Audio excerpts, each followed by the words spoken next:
gagawin, sila ay laging nagsama-sama. Acts chapter 2 verses 42 to 47. They devoted themselves to the apostles' teaching and to the fellowship, to the breaking of bread and to prayer. Everyone was filled with awe, and many wonders and miraculous signs were done by the apostles. All the believers were together and had everything in common. Selling their possessions and goods, they gave to everyone as he had need. Every day they continued to meet together in the temple courts.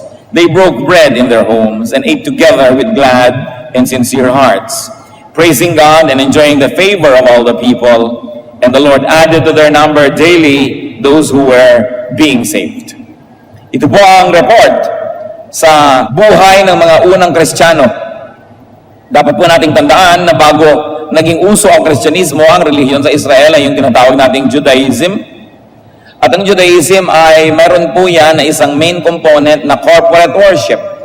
Ang mga tao ay nakikita-kita sa templo, sabay-sabay nilang ginagawa ang mga dapat nilang gawin, ang kanilang mga ritual, kung ano-ano pa. At nasanay doon ang mga Israelita, kaya nung naging Kristiyano sila, ipinagpatuloy nila yon, subalit ngayon mas personal. Sapagkat hindi sila ang official religion at that time, in fact, they were considered a cult at that time, so they were meeting in people's homes. Pero patuloy yung kanilang corporate experience, that they would worship together, pray together. In fact, there was group learning, there was group meals even, there was a lot of group prayer, and the Lord would descend upon them and miraculous things would happen in the whole presence of everybody. There was communal life. In other words, communal religion of Judaism was brought in a more personal but nevertheless still a communal way by the new Christians. Natural, ito po ang reaction nila sa event because naging outsider sila from just practitioners of the old religion. Nagkaroon sila ng bagong experience, nagkaroon sila ng matatawag niyong born again experience, nagkaroon sila ng bagong experience sa Diyos, pananaw, kaya sila ay itinuring ng mga taga-dating relihiyon na outsiders. Maituturing pa sila siguro mga rebelde, mga gumagawa ng iba na namang uri ng relihiyon. Kaya ang kanilang ginawa ay nagsama-sama because they found comfort in each other's presence. Because there was a lot of threat and persecution, alienation from their old friends, from people who remained in their old religion. So there was separation. They gave strength to each other, and they drew strength from each other.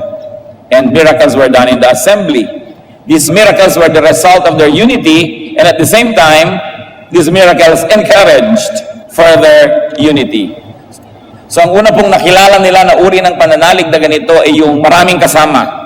Kaya sabi sa Hebrews 10:25, let us not give up meeting together, as some are in the habit of doing, but let us encourage one another. So the fellowship was meant to accomplish, among other things, encouragement for one another. Pero meron pa pong isang uri ng paglagong espiritual, at yun ang nais nating bigyan ng pansin ngayon. That aside from the corporate experience and the corporate activities, it is important for us to get personal with Jesus and to have a personal religion, a personal practice and development of spirituality. It is something that is between you and the Lord alone, na hindi mo kailangan at dapat wala ng speaker, Bible study leader, walang usheret, walang mga kung ano-anong mga musician and singers and dancers, because it's between you and God. It is, and it must be prioritized alongside with corporate religious experience. And the Lord Jesus taught and modeled a very personal relationship with God. Mga kapatid, ito pong isang uri ng paglago ng Kristiyano na madalas ay napapabayaan. Halatang halata pag napapabayaan natin yung corporate or group experience. Absent ka sa church, alam, may mga churches, nasa bulletin board yung pangalan mo, pag absent ka, tatawagan ka na agad, pupuntahan ka na, ba't ka absent? Alam na alam, kitang-kita. So pag nagpabaya ka dun sa yung corporate aspect of your faith, halata. Pero meron pong pagpapabaya na hindi laging nahalata, yun ay ang personal practice of your faith. A very personal one. Kasi wala mag-check sa'yo eh. Kayo lang ng Diyos ang nag-uusap. Pero napakahalaga po nito. In fact, the Lord Jesus Christ taught about personal prayer. Very importantly, the Lord modeled it. Matthew 14, 22 to 23, among other verses that talk about the same thing. Immediately, Jesus made the disciples get into the boat and go on ahead of him to the other side while he dismissed the crowd. After he had dismissed them, he went up on a mountainside by himself to pray. When evening came, he was there alone. Ang Panginoon po ay maraming public activities, pero ang dami din niyang private and personal activities, especially personal prayer. The Lord also modeled personal worship. Mark 14, 35 to 36. Going a little farther, he fell to the ground and prayed, Abba, Father. And he said, so on and so forth.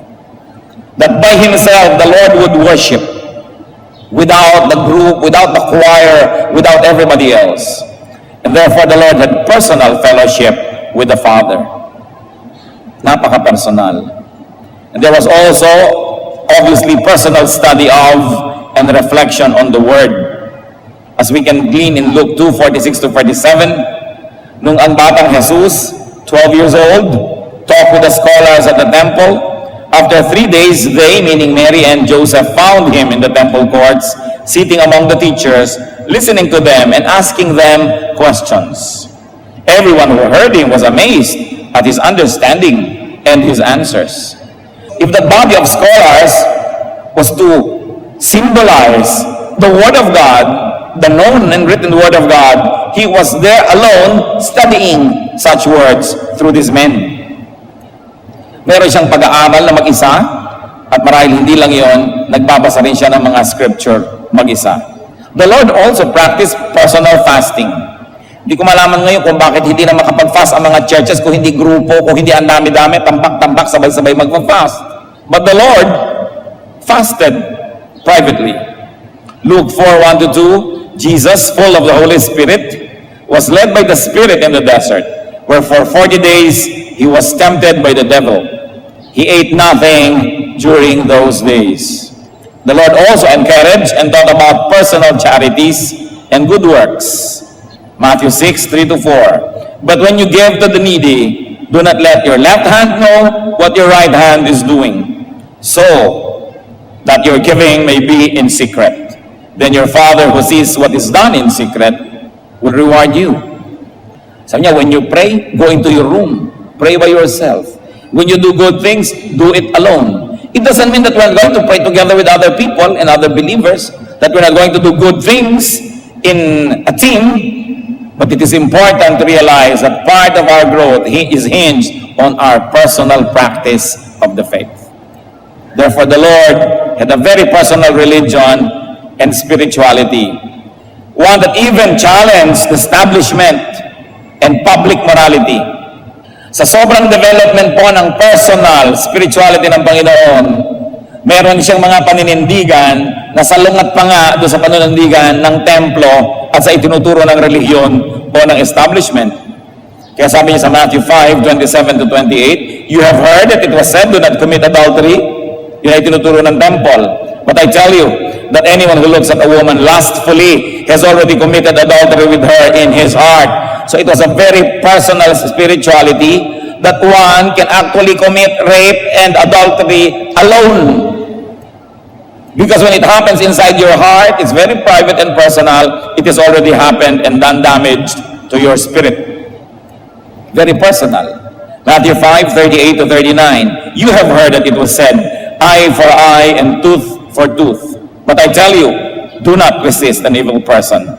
If someone strikes you on the right cheek, turn to him the other also. The official stand of the temple was eye for eye, tooth for tooth. Pero sabi niya, hindi yon. Dapat ganito. Tinanggalan ka na ng balabal, gusto mo ibigay mo pa yung kamiseta mo. Kung gusto mo tunay na maging makadiyos.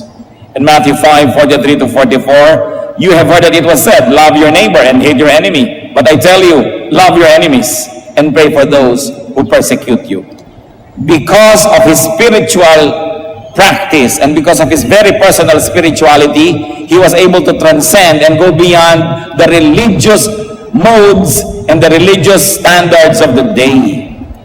Kung lagi lang po tayong kasama ng kongregasyon, lagi lang tayong kasama ng grupo, kung merong moral standard yung grupo na yon, maaaring yun na maging stand natin at maaaring hindi na tayo makalampas pa doon. But because the Lord practiced very private spirituality, He was able to transcend that which only the group could reach as a group. Nalampasan niya pa. Sabi niya dati, sinasabing bawal makipagmangalon niya, pero tingnan mo pa lang nang may paghahangad, nangalon niya ka na sa loob ng iyong puso. It was very personal. Therefore, the Lord was able to practice personal morality. If we're going to base our morality only on what the crowd, what the throngs, or what the mob requires, it is possible that you will not go deeper.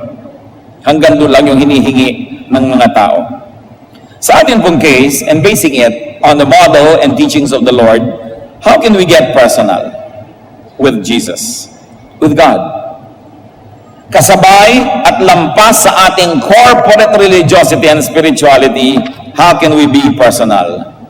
Certainly we should develop, strengthen, pursue and maintain personal prayer life tulad ng Panginoon. Umaattend po siguro kayo ng prayer meetings. Siguro pag sa ating program, yumuko po tayo at manalangin, nakikiyuko tayo na nanalangin dahil yan ang ginagawa ng lahat. Pero nananalangin pa ba kayo kung mag-isa na lang? Kumusta? Sabi ng Panginoon sa Matthew 6:6, when you pray, go into your room, close the door, and pray to your Father who is unseen. Then your Father who sees what is done in secret will reward you. Napakasarap naman kung ikay magulang, bigla mong binuksan ang kwarto ng iyong anak at nabisto mo na ang ginagawa ng iyong anak in secret ay nananalangin. Pero kung biglang pinatay ang computer, biglang inilipat ang isang buton dahil meron palang pinupuntahan siyang hindi dapat puntahan dyan sa internet, yun ang ginagawa in secret. Ang ginagawa pala pag nakasara ang kwarto, nanonood ng kung ano-anong video hindi dapat panoorin, nagbabasa ng hindi dapat basahin, yun pala ang ginagawa in secret. Pero ang sabi ng Panginoon, when you want to pray, go into your room and pray in secret. Of course, this is a reaction to the exaggerated attention that the Israelites have given to public exercise of spirituality.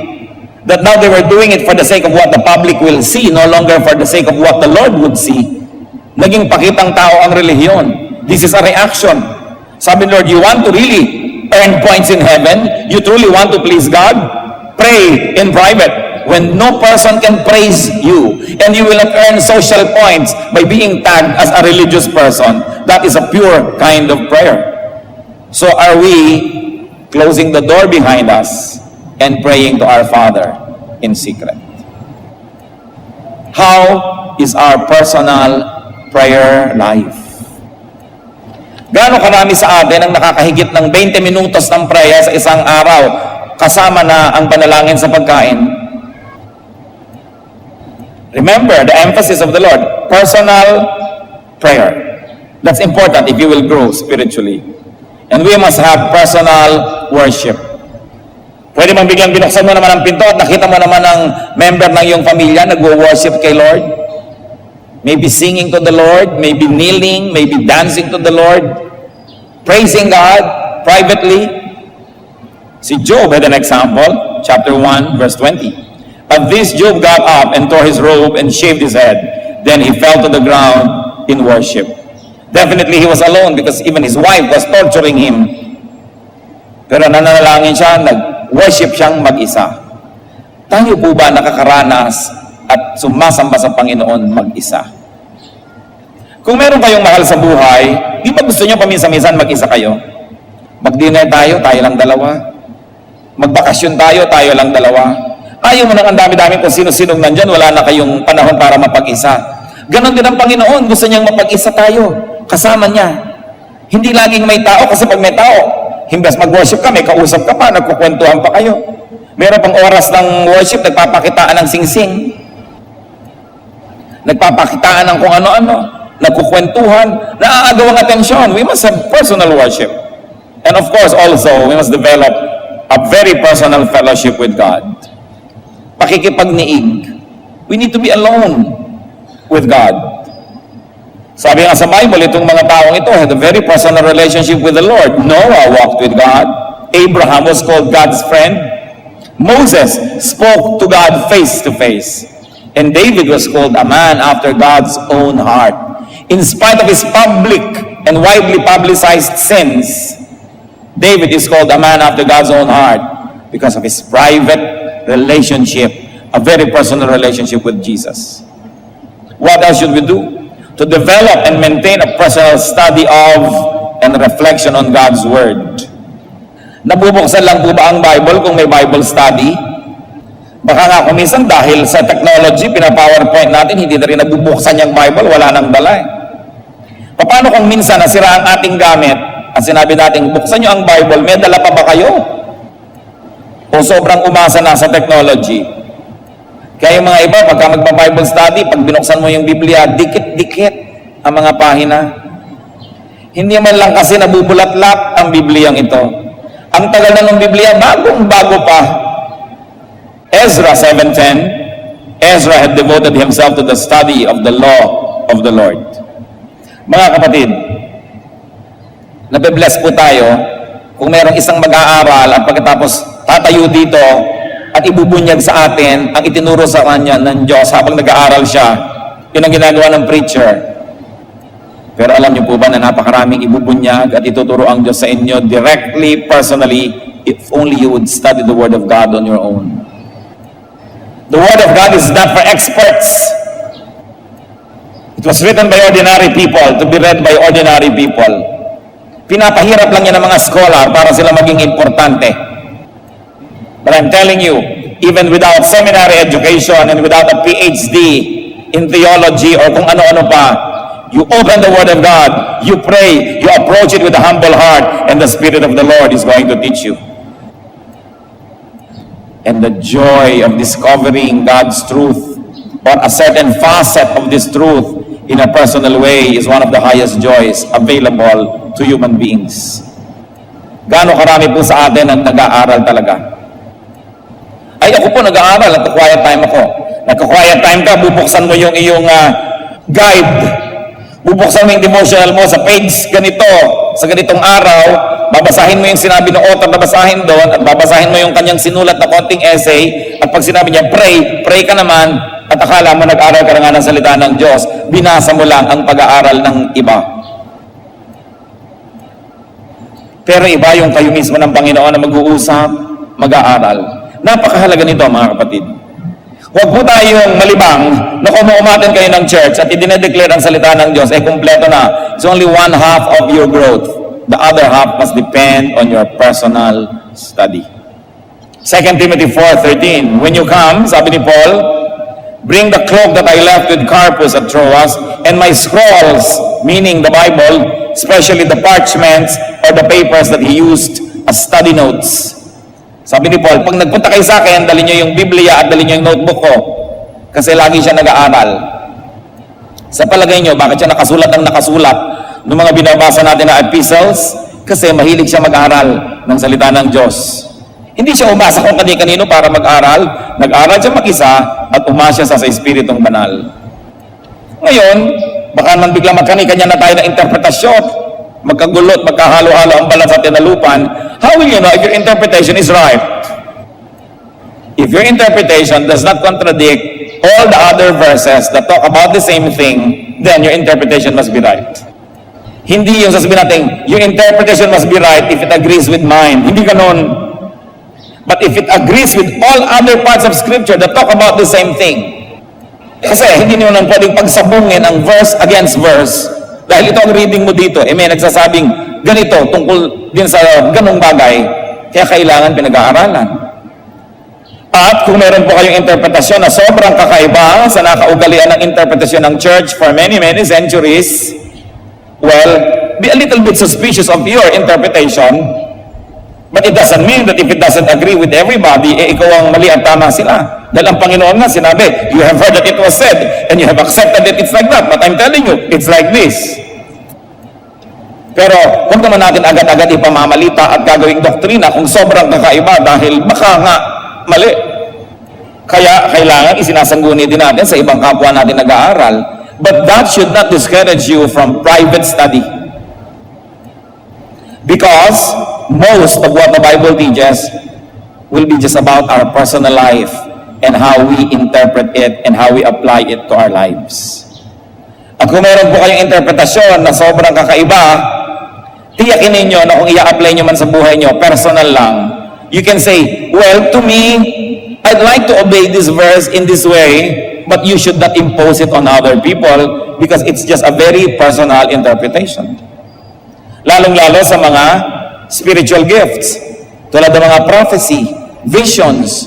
You say, well, nakakita ko ng ganitong panaginip at sinabi sa akin ng boses, gigising ako ng alas 3 ng umaga para mag-aral ng salita ng Diyos. Well, you may want to apply it to yourself, but you cannot make a doctrine out of it and force everybody else to wake up at 3 and study the Word of God just like you do. So pagka mga ganun ng interpretation, personal na lang ang application. Hindi mo pwedeng gawing doktrina. Kasi maaari ka naman talagang kausapin ng Diyos in a personal way. Tulad ng pinagawa niya si Noah ng ark, alam nga naman gumawa tayo lahat. Pinagawa si Solomon ng temple, alam nga naman gumawa tayo lahat. So may pinagagawa siya sa specific people, and even now we believe that God speaks to people. At kung minsan may pinapagawa talaga sa iyo, may inuutos. Sabi sa iyo, oh itong ganito, ibigay mo kay ganon. Pero hindi mo pwedeng sabihin sa kumari mo, yung ganyan mo rin, ibigay mo rin kay ganon. Kasi ikaw yung kinausap, para sa iyo lang yun. Dapat hindi po magulo ang ating personal study. Kasi kung sobra naman nating didibdibin yung mga personal interpretation natin, and we will make it mandatory for everybody else, magkakagulo. That's when you begin to consult the scholars and the so-called experts. But in your personal application, you don't need them. So long as your interpretation and your application will not contradict another verse that talks about the same thing, and will not be destructive to you and others, and will of course conform with soundness of mind. Kasi merong mga, ito po totoo, may vision ako, para daw ako maging humble, kailangan humiga ako dyan sa pintuan ng simbahan at lahat ng tao magpunas ng paa sa aking damit. May mga nangyaring ganon sa Amerika. Hindi naman yata consistent sa karakter ng God yun na para ka maging humble, maging basahan ka doon sa pintuan. So baka sister naman, guni-guni mo lang yung interpretation mo. Kasi it goes against sound judgment. It goes against all logic that God would like to debase you and your personality just because God is teaching you to be humble. But don't let these issues prevent you from your personal study and reflection of God's Word. Also, we must practice personal fasting. When you are convinced and where your conscience tells you to. I cannot say, mag-fast ka. Kasi kung hindi naman tao sa iyong puso, baliwala rin yun. Pero anong sabi nila tungkol sa fasting? Matthew 6:16-18. When you fast, do not look somber as the hypocrites do. For they disfigure their faces to show men they are fasting. I tell you the truth, they have received their full reward. Pag napuri siya ng tao dahil nagfa-fast, yun na ang reward niya, yung puri ng tao. But when you fast, put oil on your head and wash your face, so that it will not be obvious to men that you are fasting, but only to your Father who is unseen. And your Father who sees what is done in secret will reward you. So a very personal fast. Now, fasting may be physical, which means food, but more importantly, fasting should be spiritual. The denial of worldly and sinful nature. Sabi sa 1 Peter 2:11, dear friends, I urge you, as aliens and strangers in this world, to abstain from sinful desires which war against your soul. And that is a spiritual fast. Gusto-gusto ng katawan mo yung ganitong masamang kalayaw at hilig, then you deny yourself, that's a form of fasting. In fact, much higher, I think, than just fasting from physical food. Napakahalaga po na may personal fast. It doesn't always have to be a national fast. It doesn't always have to be a whole congregational fast, but a very personal one. Then we should develop personal charity and exercise of good works. 1 Timothy 6:18, command them to be good, to be rich in good deeds, and to be generous, and willing to share. When people share, when they do good things to the weak, to the needy, to the destitute, to the poor, there is a miracle that happens in their hearts, that their spirituality gets to be more sensitive, it gets developed, and you evolve spiritually. It is a result of obedience to the Lord in doing good works. We've got to develop and practice personal religion, personal spirituality. James 1:27 is very explicit. Religion that God our Father accepts as pure and faultless is this: to look after orphans and widows in their distress, and to keep oneself from being polluted by the world. Pag meron po tayong taong nasabing, yan relihiyoso, ang tanong, meron ba siyang charities? Siyempre, the orphans and widows here are representatives of a certain class of people. People who are disempowered, people who are marginalized, people who are weak and cannot defend themselves. So any person who says, I'm spiritual, I'm Christian, tanong, meron ka bang ginagawang kabutihan para sa mga kapuspalad? At kung sasabihin, ako nga kapuspalad, ako dapat gawa ng mabuti, surely you will be able to find someone who is weaker and poorer than you are. There will always be the richer and the poorer person, the stronger and the weaker one, no matter what your station in life is. So do you have charities? Kasi ito daw pala yung pure religion. Hindi yung fasting, hindi yung pagsali sa mga grand religious activities, kundi yung personal and quiet work for the needy, for the weak, for the destitute. And to keep oneself, personal, from being polluted by the world. Yung naninindigan ka na hindi ka marumihan ng sanlibutan, maging malinis ang iyong espiritu lagi na, personally, that is religion that is undefiled before God. And if we did all that, we will be able to develop personal morality. Yung very personal, sometimes it is even against what the group considers acceptable and beyond what the group says to be right. So Genesis 39:6-10, we witness Joseph, a very young man, a very healthy, athletic, handsome young man, being seduced by what must have been a very beautiful woman. Now Joseph was well built and handsome. And after a while, his master's wife took notice of Joseph and said, come to bed with me. Joseph was the master slave in the house of this Egyptian officer.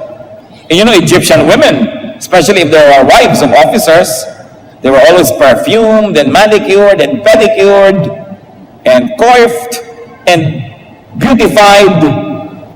Malayo-malayo pa lang, amoy lotos na sa dami ng pabango. But he refused. With me in charge, he told her, my master does not concern himself with anything in the house. Everything he owns, he has entrusted to my care. How then could I do such a wicked thing and sin against who? God. And though she spoke to Joseph day after day, he refused to go to bed with her or even be with her. Yun ang personal morality. How many of us will still be very highly moral if we were alone? Pag hindi mo nakasama si brother, si sister, si pastor, si elder, at tapos may nang-aakit pa sa'yo with the promise of secrecy because they were already inside the same house. And he practiced a very personal morality. Ito po mga kapatid ang dapat natin marating. At nangyayari lang ito with private practice of our faith. Kahit hindi kayo umabsent sa lahat ng church activities, when you do not pray privately, when you do not privately fast, when you do not privately study the Word of God and worship God and practice all these things, you will only be one half strong.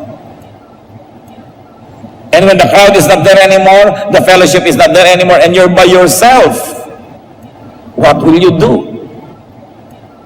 What will you do if you're alone? When nobody would know, or if there is a promise of secrecy? Because what we are in those moments is what we really are. So while it is commendable to be an active and functioning church member, it is important to note that there is growth in fellowship with Christians, but there's also a brand of growth that's available only in aloneness and in our personal walk with Jesus Christ. So let's get personal with Jesus. Even judgment is going to be personal. Hindi ka haharap sa Panginoon na may mga kasama ka, isa-isa nahuhukuman ang tao. Personal. Personal religiosity, personal spirituality is what and who you and I really are. Kung ano po tayo, pag nag-iisa lang, yun talaga tayo. In much the same way that nakedness is what and who you really are. That's why among the highly evolved arts, nakedness is not viewed as negative, because only when the body is naked do you really truly see the person. Kaya sa arts po, walang mali siya tungkol niya sa naked body. In fact, the purity of nakedness is echoed even in Job 1:21. Naked I came from my mother's womb, and naked will I depart. So kahit naka-Amerikana ka o barong Tagalog nung ibinurol ka, ang totoo no, nung namatay ka at sa makabilang buhay ka, you were naked. 1 Timothy 6:7, for we brought nothing into the world, and we can take nothing out of it, not even clothes. So merong nakedness ang ating spirit when we come to the world and when we leave it. You know what's wrong with clothes? Clothes hide the true person. Clothes cover reality, and clothes give a false identity. Baka nung mamaya magpaburol kayong walang damit, lalo magkaskandalo, hindi ito ang pinag-uusapan natin. What do I mean? Ang isang hampas lupa, ugaling basahan ng tao, bihisan mo na ang ganda-ganda, turuan mo ng deportment and courtesy, at marunong siyang magdala ng sarili, makakapangling lang na isa siyang marangal na tao. At isang kerangal-rangal na tao na hindi maka-afford ng magandang damit, gugago lang itong mga damit na pagkakamala nating walang kwentang tao dahil yun ang suit niya. Kaya yung nakedness that shows the true person is important. Magtataka ang marami, bakit si David, nagsayaw siya before the Ark of the Covenant, before the Lord, hinubad niya ang kanyang mga robes, at ang natira lang yung underwear niya na linen. Kaya na-scandalize ang wife niya. So niya, baboy mo, nagsayaw-sayaw ka doon, naka-briefs. Sapagkat ugali po nung araw ng mga slaves, when they dance before their masters, naka-undergarment lang sila. Dahil sinasabi nila, slave ako, wala akong karangalan, hubad ako. At yun ang ginawa ni David. Baka mapagkamalan at malito ang mga tao kung sino ang hari, dahil nakabihis hari siya nung sumasayaw sa Diyos, para walang kalituhan na Diyos lang ang hari, tinanggal niya yung kanyang damit na panghari, at nagsuot siya ng pang-slave lamang. Kaya natuwa ang Diyos sa kanyang sayaw. Yung mga malisyoso, ibang makikita nila doon. Pero huwag niyong kakalimutan, nung nilibak-libak nitong si Michal na asawa niya, yung sayaw ni David, the following verse said, and Michal remained barren, childless, all her life. Nagkaroon ng sumpa, kasi pinantasan niya yung sayaw para sa Panginoon, nakatanggap-tanggap sa Panginoon. Huwag kayong namimintas-mintas, lalo't yung mga sumasayaw sa Panginoon. Baka rin kayo maging paog. And that is not biological, because we can be spiritually childless and fruitless. Yung mahilig pamintas sa mga expressive worship sa Panginoon. So David took off his royal garment so that there would be no question as to who was king. That it was the God in heaven for whom he was dancing. Ngayon, mga kapatid, yung relihiyon na public, yung public activity, yung corporate activity, pwedeng maging tulad ng damit. Outward and public practice of religion can be like clothes. Public religion can invest a person with a false image and feeling of spirituality. Saka attend natin ang church, pero wala palang personal na relasyon, walang personal growth. Baka tayo'y malinlang na relihiyoso na nga tayo, na okay na nga tayo because we don't miss church once a week. That we attend public events. It's like clothes that can hide the truth. Kaya ang mahalaga, beyond it, pag binuksan, makikita totoo pa rin. Corporate religion has to be balanced by and rooted in personal spirituality. It must be rooted in personal relations with Jesus. Kaya, kahit ang church nyo ay maging pabaya, hindi nagpapa-prayer meeting, hindi kayo nasi-zero kasi may personal prayer kayo. Kahit ang church ay magkulang sa pagpapa-Bible study, hindi kayo mawawalan kasi meron kayong personal Bible study. In other words, magkulang man ang church leadership, magkulang man yung church, hindi kayo manganganib kasi meron kayong personal spirituality. Eh kung may personal na kayo, tapos mapag-aruga pa ang inyong church at ibinibigay lahat yung public events that can make you grow, eh di lalo tayong nagiging kawangis ni Kristo. And God is able to change us from glory to glory. Pero tatandaan ninyo, your church can do with you and for you only one half of your growth. The other half, you have to do on your own, alone with the Lord. Kailangan may pananagutan. Ang bata, pakainin mo ng pakainin bago umalis patungo ng eskwela. Kung maghapon na hindi kakain at maglalaro na nga atupagin, hindi rin siya lulusog. Kailangan may sariling bait. Kailangan alagaan ang sarili. Kung pinapabayaan ka pa ng church mo, di lalo kang dapat mag-alaga sa iyong sarili. May mga ibang bata, bakit alauna ka na umuwi ng madaling araw? Yung nanay ko nga po, alas 2 pa. Tatay ko nga, hindi pa umuwi, 3 taon na Yung pala wala nang nag-aalaga sa'yo, itatapon mo pa rin yung sarili mo. Di dapat lalo mong alagaan ang sarili mo. Hindi ka na pala naaalagaan ng magulang mo. Lugi ka naman kung pati ikaw magpabaya pa sa sarili mo. Kaya dapat inaalagaan natin ang ating sarili. Jesus emphasized spirituality that was very personal. What we are minus our clothes, what we are minus our public religious image and activities, is what we really are in the eyes of God. You can deceive people with your clothes and you can upgrade your image with clothing, but not with God. He knows who we are. You can impress people with religion. You can have a public office. You can sing in the choir. You can even preach. But in your private life is what you are before God. And that is what really matters. Do not rely on and do not be disgraced by public religion. Although it has its own importance, but it is not everything. This was the Lord's sharp rebuke to the religious leaders of His time, to the religious people.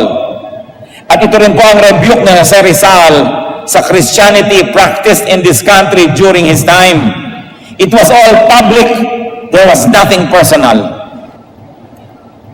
Ang mga Pilipino noong panahon ni Jose Rizal, nagsisimbang lahat. Nandun lahat sa mga activities ng simbahan. Pero inisa-isa niyang ipakita ang mga karakter sa No Limit Tangere, sa El Filibusterismo, ang kabulukan ng mga tao, ang kabulukan ng mga manang at manong, ang kabulukan ng mga nangunguna sa relihiyon, talamak na talamak at napakabaho.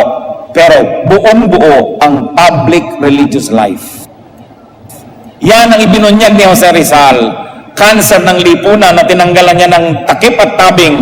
Ipinakita niya ang kawalang kabuluhan ng relihiyon sa Pilipinas, ang kapabayaan at ang kabiguan ng simbahan to create character.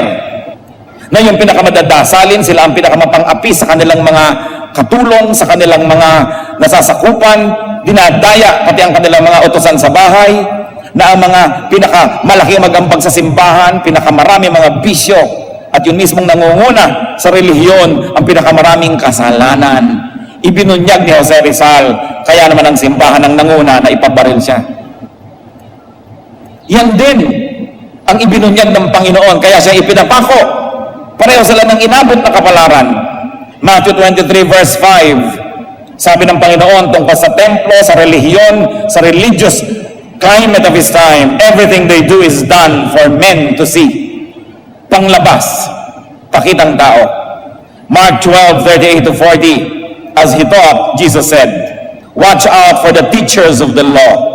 They like to walk around in flowing robes and be greeted in the marketplaces and have the most important seats in the synagogues and in the places of honor at banquets.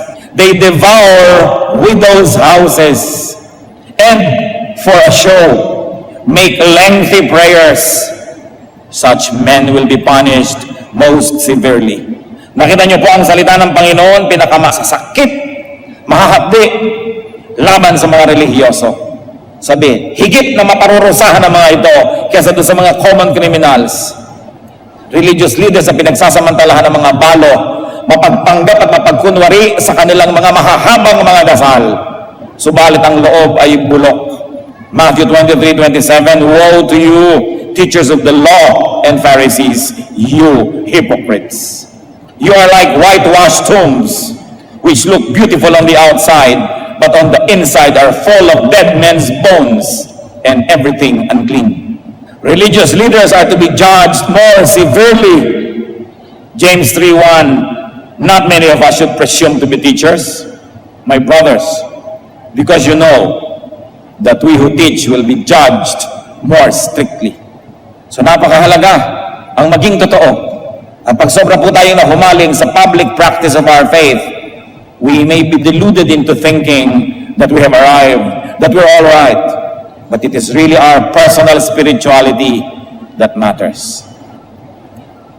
So function in the context of Christian fellowship and family, but keep and prioritize your personal and intimate relations with Jesus. Have, exercise, and develop personal religion and spirituality. Gawin po natin, mga kapatid, na personal ito. Tuwing may naririnig tayo, ang itatanong natin, paano ko i-apply sa personal life ko? Napakadali sa atin na laging makinig ng salita ng Diyos, pero magbingi-bingihan naman at hindi ito sundin. Napakadali sa mga Kristiyano na hindi niya check ang kanyang pride, yung yabang, yung rebelliousness, and the lying spirit. Napakaraming mga Kristiyanong mga sinungaling, mga mandaraya, sa kapwa pa naman kapatid. Mag-iingat po kayo. Maraming nakikiatan ng church, naghahanap lang ng mapaprospect para utangan o bentahan ng kung ano-ano. Kuminsan nagtatagumpay sila, nakakarating sa matataas na offices in the church. Nagiging leader ng ganito, leader ng ganon.